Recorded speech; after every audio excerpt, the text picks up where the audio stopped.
Welcome to Fluent Phonics. Today, we will learn how to pronounce the word jeweler. Jeweler. Jeweler. Jeweler.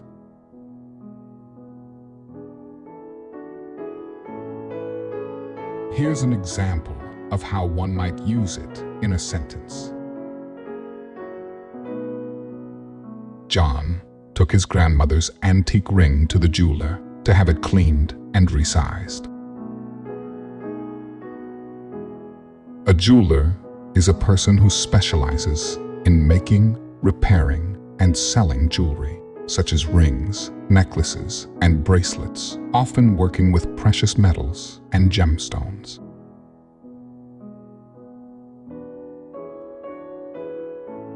Thank you for your time. If you enjoyed this, please like and subscribe for further content.